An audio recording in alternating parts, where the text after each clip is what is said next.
Welcome, everyone, to the What Would You Change movie podcast. We are the Super Monkey Fighters. I am Loki. Somewhere on the screen is Feathers. Somewhere on the screen is Nugget. We will have to go through this week's movie, Army of the Dead, the 2021 Zack Snyder zombie extravaganza. Directed by Zack Snyder, written by Zack Snyder, Shay, Hatten, and Joby Harold.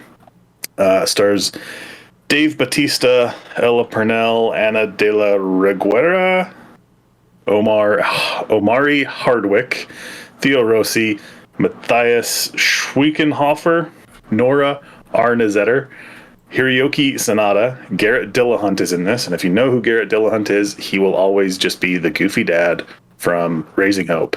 Also in the film is Tig Notaro, who is notable because she replaced someone after they completed this film, Krista Elia, the comedian.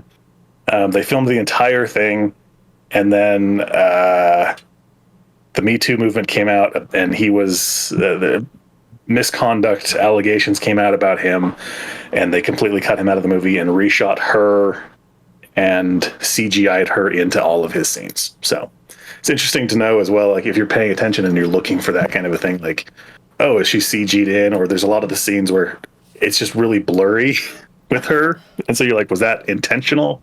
Was that hiding the yeah, who knows? Like, I didn't notice it. It didn't stand out to me, but there were other things in the movie that we'll get into that may have been part of the reason. Could have been. And if you're unaware of this film, it's following a zombie outbreak in Las Vegas. A group of mercenaries take the ultimate gamble, venturing into the quarantine zone to pull off the greatest heist ever attempted. Let's jump into likes of Army of the Dead.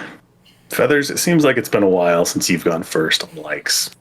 I'll start out by saying that for the most part, I actually did like the special effects. I thought that they did some interesting choices, I guess, with some of the scenes. Like the CGI tiger, the zombified tiger, I should say, I actually felt was an interesting choice for them to create, as well as some of the more gory death zombie scenes, like the head blowing up at the end and the smushing of the zombie and things like that. You know, I thought that those were a nice choice for some of the CGI. Mm-hmm. I enjoyed the CGI tiger. That was one of the things that I wrote down as well. Yeah, I think it was well used. It was well introduced. It was, you know, not necessarily a unique, you know, hey, this is going to come back later and get somebody kind of thing. Like, it's obvious that's going to happen, but it's good and it's entertaining and you enjoy it the whole time. Yeah. And it links to Vegas, right? It's relative to the environment.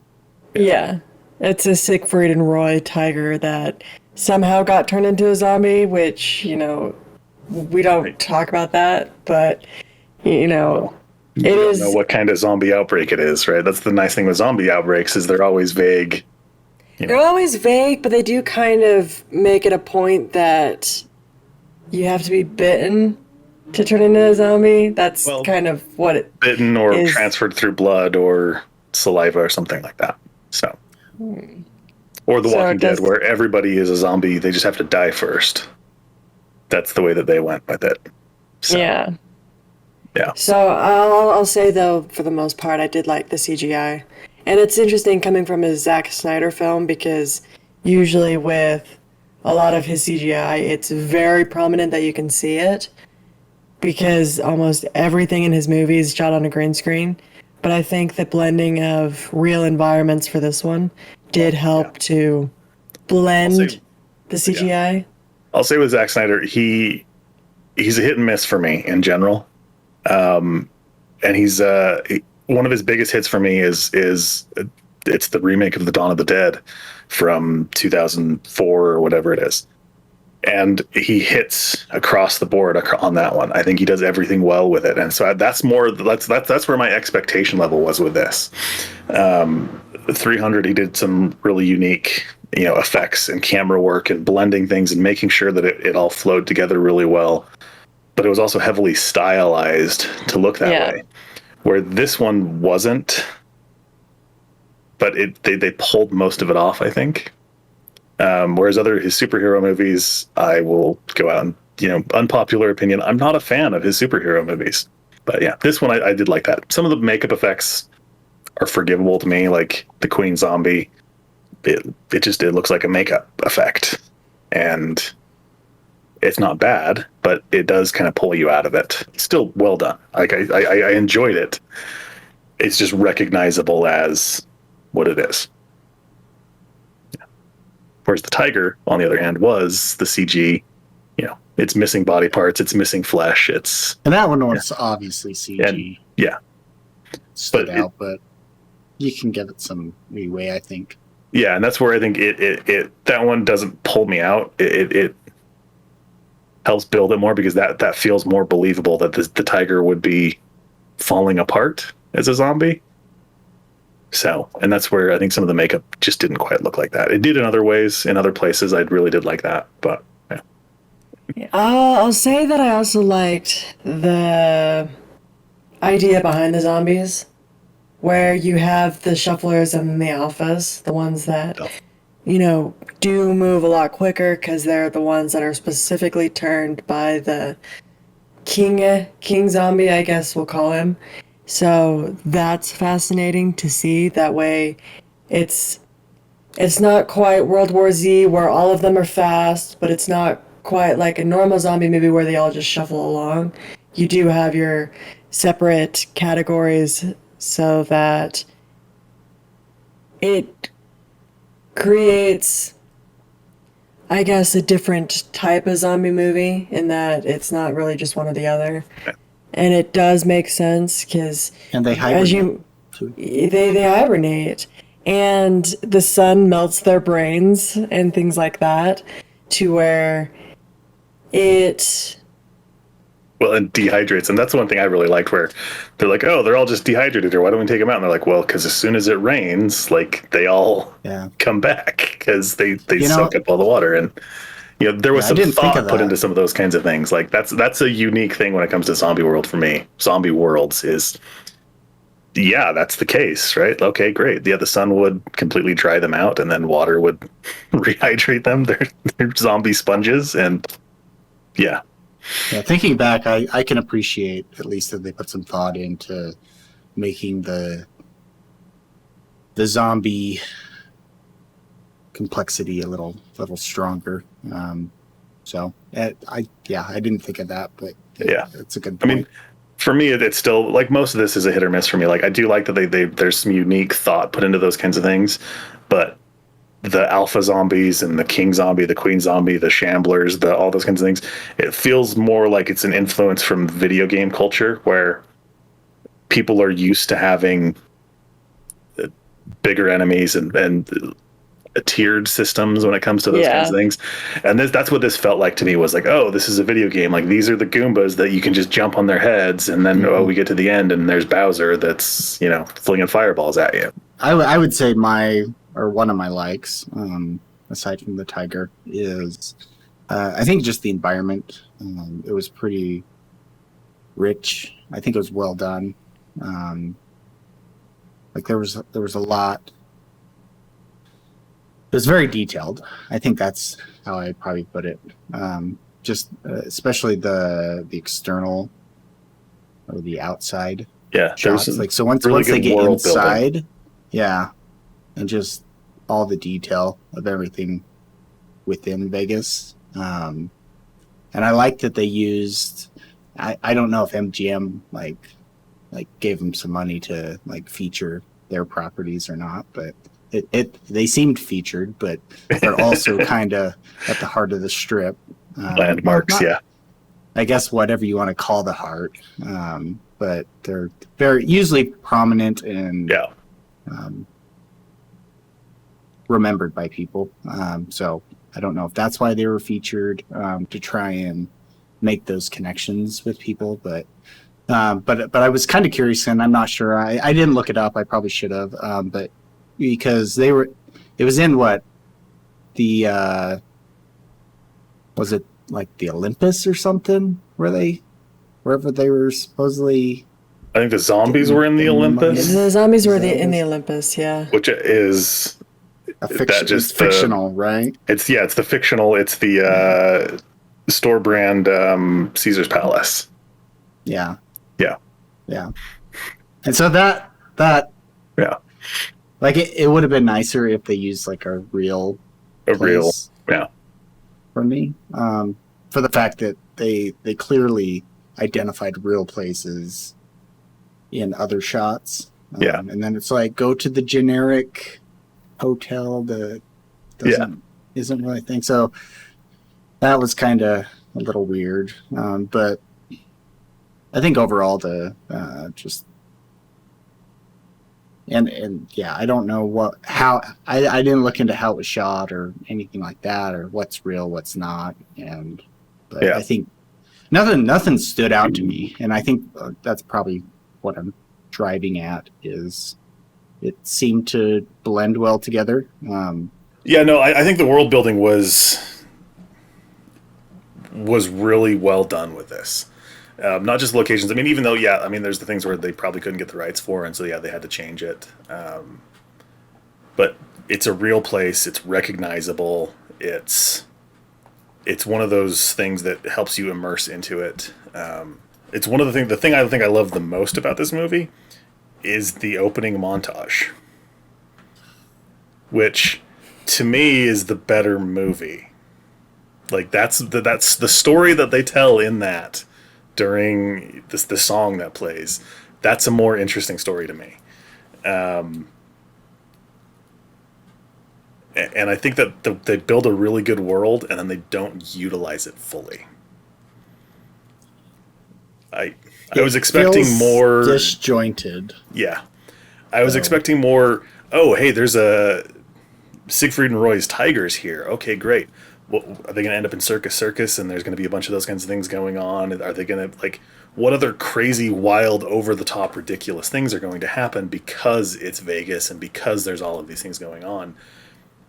And then it's like, well, it's just dirty, and it's a casino that's run down, and then we're down by a vault, and, none of those things, it's a...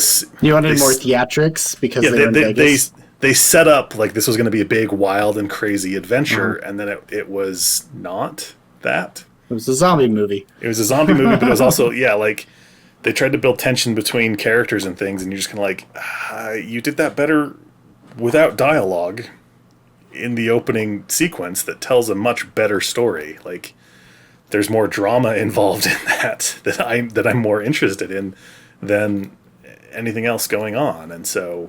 I felt like the character building was it fell flat big time. Well, it was like we built character at the beginning, but you don't really know what's going on because it was all just a montage. And now you're supposed to understand all of the emotional nuance between all of these characters. Well, I think that's why I don't like the montage, is because they use it to tell or set the stage of the characters. But So it's a quick way to kind of learn about what happened to some degree in the past and kind of where they're at now. But it doesn't build who they are on a deeper level. But I feel like they jump into it like we have already bridged that gap. Well, and I think and then they don't do better at or at least I don't think they're successful in building those. They don't deepen those connections any. Yeah. In fact, what they do is they kind of undercut all of those, because it's not like these were people who knew each other the entire time and then they escaped the zombie as they encased the city. These were people who met along the way. So they're not really these deep connections. But they all disappeared from each other. They all disappeared. And then they're all rounding them back up, and it's the... Oh, you son of a bitch, I'm in. It's the Rick and Morty joke where they make that with heist movies, where it's like, these people, there's no real connection here other than you were good at killing zombies and we worked together to leave. But they kind of build it up like there should be more, and there's really not. The only problem with that, though, is you're not given the idea if they did know each other beyond this. Because it said that they're mercenaries, so maybe they were... on, heists or, operations together for longer, and, they were all just living in Vegas together, and then the outbreak, forced them all to leave. So it's possible that they did know each other longer, because there's a scene in the opening where the woman and her daughter get smushed by the container. Sonics. And you have Dave Bautista's character, upset, trying to run back and grab her, but, it... Well, but that also to me seemed like that was his wife, like that was his family. But that wasn't his family. And that wasn't his family because they show that later on. And that's the problem is you tell this interesting thing and then it's something else entirely later on. And so the chance to build those characters up, I think, comes in that montage, the story that they tell in that montage, but they don't show you that story. They don't tell that story, I should say. They show just clips from it.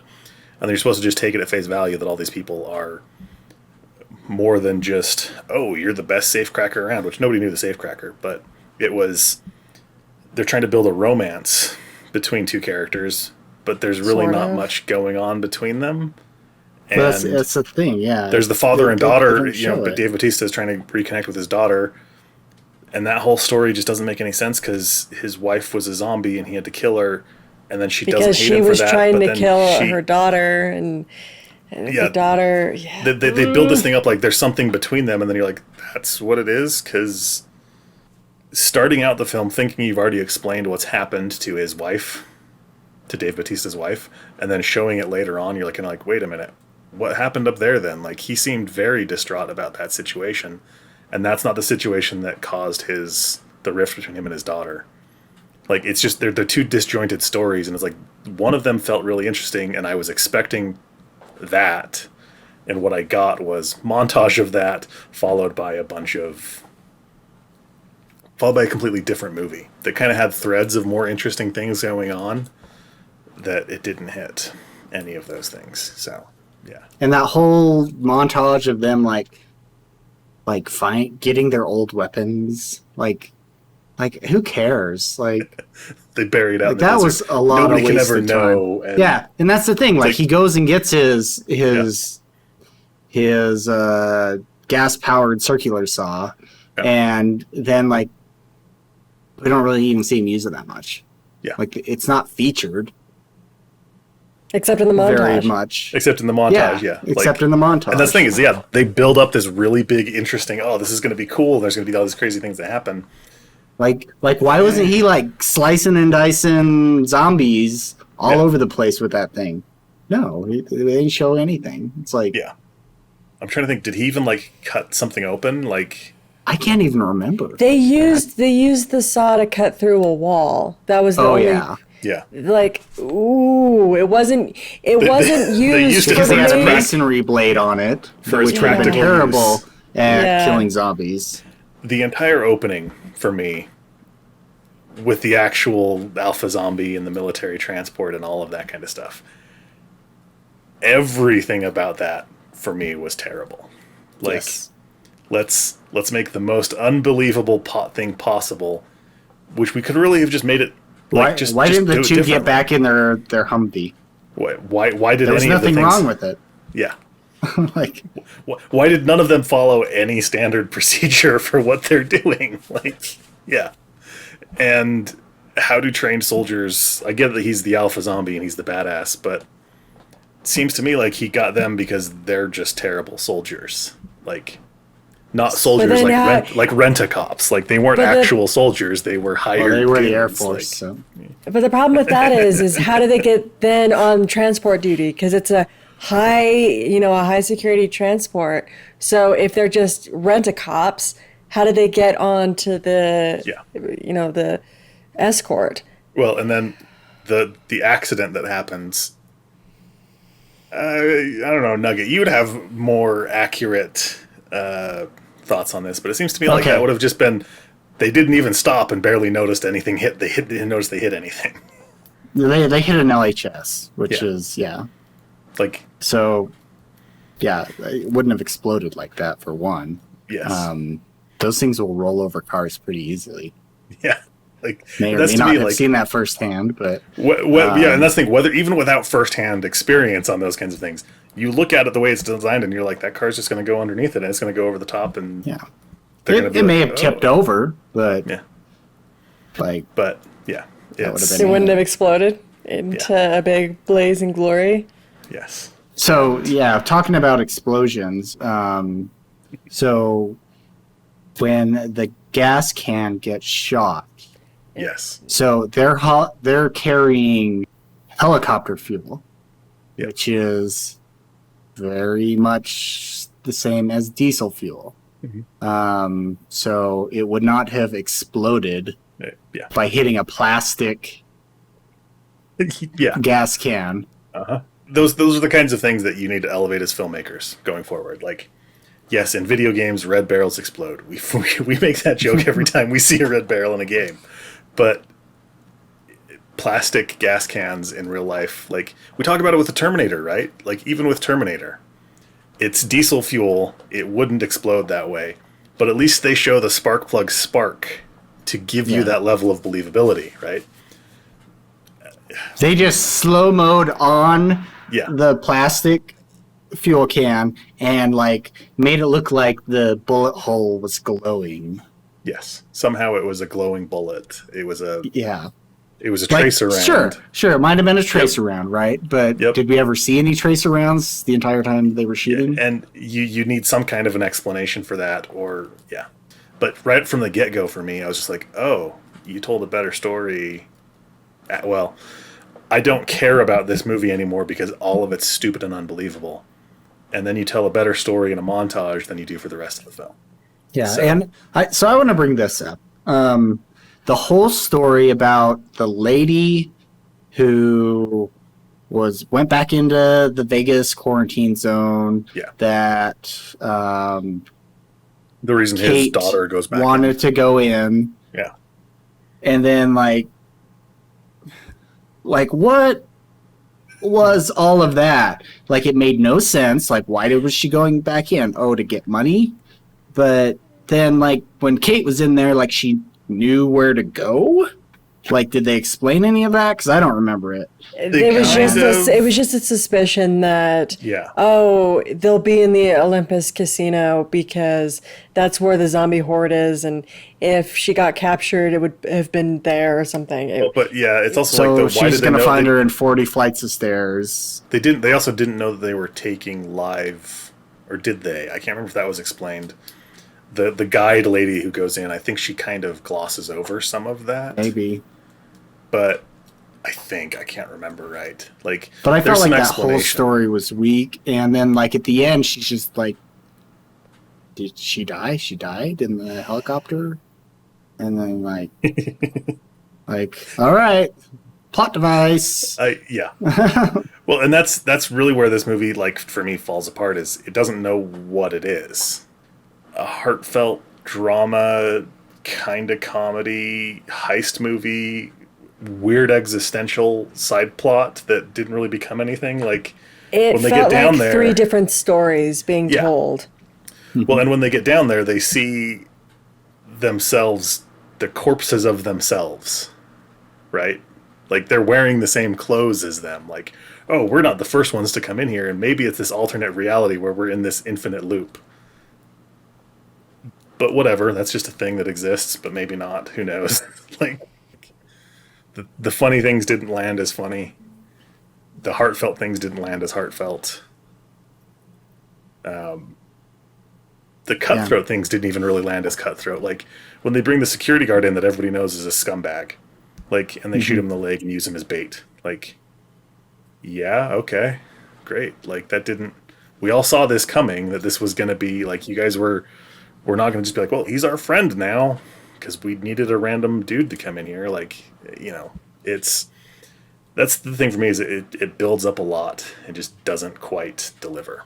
I can say one thing that isn't super in-depth, but like, what was with the shallow depth of field on everything? I think that was covering up. Is either the stylistic choice, or it was to cover up the bad CG of replacing. And that's actors. What I was wondering. So. Yeah.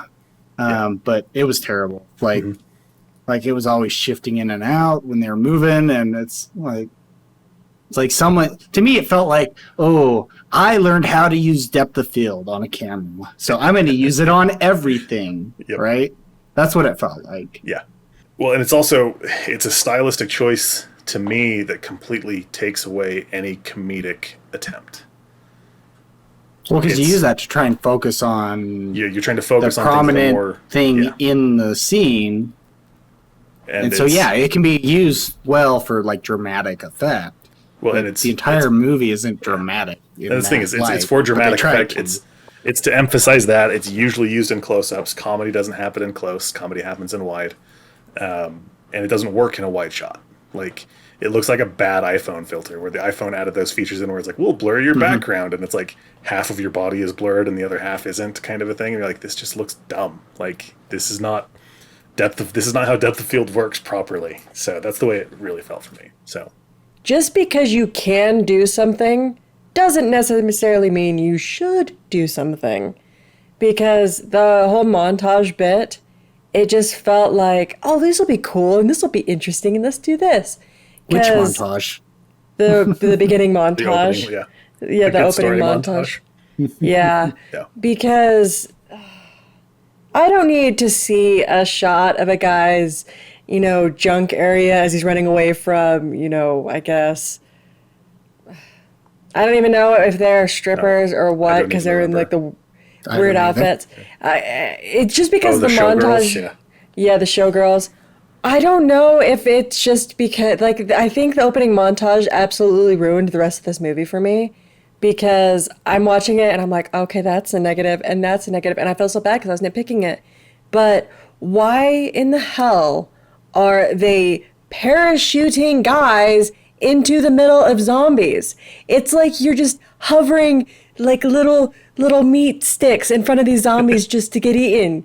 What are you thinking? Well, it is unbelievable. That's a massive problem for me with most zombie movies as well, but this one it's really bad, where it starts out with soldiers versus zombies, and then the montage shows more soldiers versus zombies. I'm sorry, soldiers beat zombies. And that's one of the things, Dawn of the Dead did that. Like, a local sheriff, it's one of the cameos from one of the original actors from the first one. Like, the local sheriff's like, yeah, these are easy, just shoot them in the head. Like, what's the big deal? Like, they have it on, it's like the background TV thing. Like, people who know how to use weapons. Like, they probably do it to try and bring up the crew, right? To be like, oh, they're the only ones that were able to get out because they learned that you kill them in the head. Well, it's that's the thing is, it's a cheap. It's like the gas can thing, right? Yeah, we know we're more savvy. Like, change that aspect. That's the area you need to focus your brain power on, to doing in a different way. And that's where stronger, better, faster zombies come into play. Because the alpha zombies who can set traps, who wear a helmet on their head so that you can't shoot them in the head. Yeah, those kinds of things. That's where it becomes, okay, that's a bigger thing. But it's just like, oh, there's a bunch of shamblers around. Oh, darn, we can't kill them. Oh, wait, we've got all of the ammunition we could possibly need to stop this. Let's just roll through town and be done with it. Like, that's my big issue with those kinds of things. So it's just really kind of frustrating, because it just seemed like there were a lot of scenes or shots that were done just because it would be cool and not because it would make sense. And I think one of the biggest things was just, we're going to parachute these soldiers down into the middle of a zombie apocalypse. And, oh, you have a guy who's shooting all these zombies, but then he just dies because, surprise, surprise, he was parachuted into the middle of zombies. And the real question is why would you need to do an air assault into Vegas when you could bring vehicles, carry more ammunition and equipment and soldiers to fight them? Like, we're within the U.S. Like, well, and that's the thing. Like, how are zombies, even alpha zombies, going to overcome an armored vehicle? Like, and that's the problem of putting zombies versus military is it's not believable that that's the case. We just run them over. Oh, yeah, like, that's the thing is, what are they going to do? Or think of a way, that's the obstacle, that's the challenge as a screenwriter and a filmmaker, you need to overcome that. How do these smarter zombies overcome those kinds of things? And then maybe make smarter zombies. Story. Yeah. And even with the beginning sequence with the Alpha and him turning the military guys, you only see 2 of the military guys join him into Vegas. Yeah. What happened to the other, I don't know, like 5 military guys? Where did they go? Well, and the idea that it's all just encased in Vegas, it's kind of naive to think that, because... Well, because if they leave on foot, then they all dehydrate, right? So then they can walk out. But they're turned by the alpha zombies. So do they have a different, I guess, set of rules that applies to them? Do they dehydrate or not? That's the benefit of having a vague world building around how the mechanics of those kinds of things work. So this is one that I was. I'm going to say irrational. I'll admit I was irrationally angry at this point in the film. It's when they used the Cranberries song "Zombie" towards the end of the movie, because that song isn't about a fantastical world. It's about a real conflict. It's about, Ireland and everything that happened there. And it's like, this is a real people's lives were affected, and this song is about that, and you're using it because it says zombie in a zombie movie, and I was irrationally angry at that choice because it diminished everything that song's about, and it's just a stupid use of it. And it's like you're talking about where it's like, oh, wouldn't it be cool if, oh, hey, there's that song that says zombie in it. It's like, well, okay, why don't you use a song we need a zombie song. Google it. Oh, yeah, Google. Here's the song. Here's the zombie song. Let's not look into this and see if maybe there's some meaning behind it. It's just, they say zombie, and it's kind of a somber song, so let's use it at the sad part. Like, I was very angry when that came up because it's a misstep for me where I think there's, as we've already kind of talked about, I think there are a lot of things that, I don't think the due diligence on a lot of what they chose to do with all the pieces of this film were really thought out. Like to bring it all together in a smart, cohesive, and well conjoined movie. It does feel like there are a lot of like, hey, we'll do this, so do this, we'll kind of just all throw it together, but you look at it as a whole, and it's like, that doesn't make sense. What's going on with this? Yep. And like the whole point we talked about with having multiple plot lines and that were not really gone into, and just the character development didn't bring people together as a group. It's more like they're just like, hey, we got together and did some stuff. And so all those elements didn't really come together in a cohesive whole, which really is what, in my opinion, killed the film. This movie is basically a movie about nothing. And it's... I usually am the one who is trying to play the diplomat and say, like, oh, yeah, like, there's some good things and here's some bad things. And this movie was a movie about nothing. If you want action and if you want like cool little zombie shots and deaths and things like that, it's your movie. It's your kind of movie. But nothing meaningful happened. These people go into Vegas to steal money, but they all die. Wow. And the girl who goes in to save this maybe friend, but it's unknown if they're just acquaintances or whatnot. She's the only one that survives. And honorary dependent. Yeah, it felt like a movie about nothing, because you learned nothing was gained, everyone died, and it just, you end up in the same place as you did basically at the beginning of the film, except everybody's dead. Okay, everyone's dead, and I guess Vegas got nukes. So it felt very pointless, and forced, because Vegas gets nuked a day early, right? Because they wanted to do it on the 4th because the president wanted to make it a big celebratory thing, and they're like, no, we can't do that, so we'll do it early. And it's like, yeah, that's how decisions will be made. Yep. It's and it's 2.5 hours of it. Yep. It's 2.5 hours of it, and it just, which makes it worse. And it makes it worse because you're expecting some type of, I guess, meaningful situation to happen, but you kind of get it with certain character interactions, but not really, because there's no, I guess, character development to understand. Yeah. Are these people friends? Are they not friends? Are they just acquaintances? You just don't get that.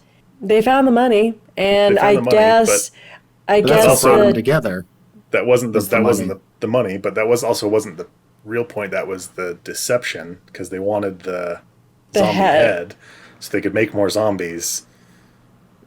Which plays into the heist element of it all, that it's a double cross and a double cross and a double cross kind of a thing. Mm-hmm. But that also doesn't work out, because obviously it doesn't work out. Like, yeah, it's all of this for nothing. But even if it weren't that, hey, let's go in and get the money. Well, you've already been paid. They make a point of saying that. You've already been paid. The insurance company's already paid you back. Mm-hmm. So the only reason that you want the money is because it exists and it's about to be blown up.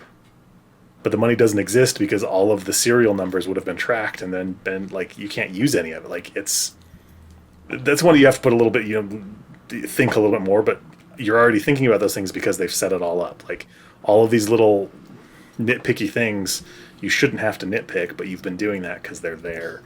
And then the problem is there's too much to nitpick. Yeah. Like, it's hard not to. Yeah, it's also hard to not have or to see characters go through a journey and a struggle to come back to nothing. Like, yeah, it's without some bigger payoff. The struggle these people go through isn't for anything. Like, nobody gets what they want out of it at all. Well, everyone dies. Everybody dies. Except the girl. Except the daughter, and I guess she walks away with some money because, her dad was able to get some money. She also didn't want money, so she didn't get what she wanted. Yeah. She wanted to save the lady, which I'm going to say she didn't. Like, I'm going to say that lady did not survive a helicopter crash. Because... Like, Kate shouldn't have survived the helicopter. None of them should have survived the helicopter crash. Exactly. But even if she, she did. They didn't want the money.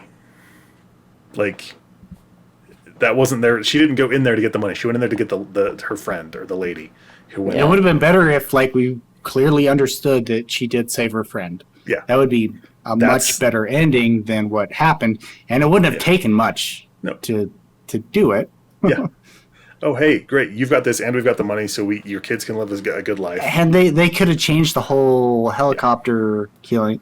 Landing, like, maybe it did land but didn't crash. It lands, or at least and then landed turns, and then to some degree, because the helicopter pilot was shot, right? Yeah. So she was already pretty much believably dead. Yep. And like they could have changed that whole to make it more believable and have a better ending than what it was, but. There could have been a much better ending, but it would have taken a lot more. I think that's my big complaint with all of this is all of these things, subtle changes fix it. Like, oh yeah, instead of the helicopter crashing, it lands, the helicopter pilot dies, or even if it's a rough landing, like not the landing. Yeah, exactly, yeah. And then everything plays out, and then it's just like you just change it just a little bit. Just don't do it quite that way. Just think through it a little bit. And I think that's my big change. I was going to say, cut out either tell the story of the montage at the beginning, or don't tell that and then build up the characters better in the movie. But I honestly think some story editing at the script level before you start shooting everything, like, this doesn't work, this doesn't work, this doesn't work. These are good things, but unfortunately we have to leave them on the cutting room floor because in the whole picture it doesn't work. Like, Yep. I like the color yellow and I like the color blue, but yeah, and it's these things work great on their own, but not together in the whole. Like, it just makes it a mess. And that's my big change would have been just pick and go. Because even if, like, you know, Feathers, your complaint where it's like, if you want just cool zombie kills, even to me, it's just like they were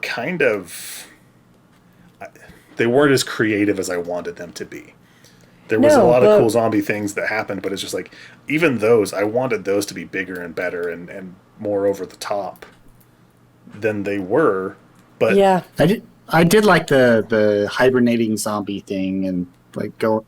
So, well, I liked it, but I didn't like it at the same time with them going through the channel. Like, I didn't understand like the whole glow stick thing and that. Like, well, I feel like it could have been better, but I like the concept of it. Yeah. It's also this is the only way we can go. The hell are you talking about? Just go outside. Yeah. Like, no, we can only go through this path. Or, okay, go up a floor. Go down a floor. Like, this is a building that has multiple avenues. Like, there's no, you know, and again, just a little bit of thought changes it. This movie has a lot of interesting concepts and maybe even potentially great concepts, but it suffers from an identity crisis and a plot about nothing. Because you have 3 different stories that are trying to be told, where you have the guy and his trying to repair his relationship with his daughter. Yep. And then you have the casino money heist thing, and then you have the alpha and the queen, and then they're pregnant somehow, which when you're dead, which was like really not like, which you could have missed it, like if you weren't paying attention. Yeah, I mean, at the end they really show it, but up until that point, like, well, it's also could have missed it. Zack Snyder's also already done Zombie Baby, and he already did it better, where a pregnant woman got infected and had a zombie. Like, that's the kind of one of the turning points in Dawn of the Dead remake. Like, you've already done that. You've already done it better. Like, yeah, you've put in a thing that I have to think about, and the more I think about it, the less it's believable, the less I like it. Yeah, and with it being 2.5 hours, you could have trimmed this up and made it significantly better. Yep. But instead, you wanted basically everything in the script to be in the movie. Yep. And it's a movie about nothing. And that is my biggest frustration with this, is nothing happens. You end up in the same place as you were at the beginning of the movie, to where you could have not watched this movie and you would have been fine. Well, it's so frustrating. It's hard to like all of the characters when their main motivation is just going in to get rich. It's hard to like that. But even then, Dave Bautista, his main motivation is to try and do right by his daughter, right? He's trying to solve it. Which was a weird, awkward. But then when you find out the reason for the estrangement isn't what he thought it was, and wasn't really a thing. Like, it just falls. All of it just falls flat. Like, I think it's over promise, under deliver. Army that I honestly even forgot the name of the movie. I was trying to look it up earlier, and I was like, Zombies? No, what's it called again? I had to look up Zack Snyder to find the movie. It's a lot of potential. Why is it considered Army of the Dead? Because the army fought them before the movie began. Oh, that's why you had to have soldiers go in on parachutes, because they were then turned into zombies, and so now they're the Army of the Dead. Yes, it's because they were becoming organized and smarter, so that they could become an actual army. But then the movie's not about that; it's about a heist and people trying to steal money. Avoid it, I would say, if you can. Anyway.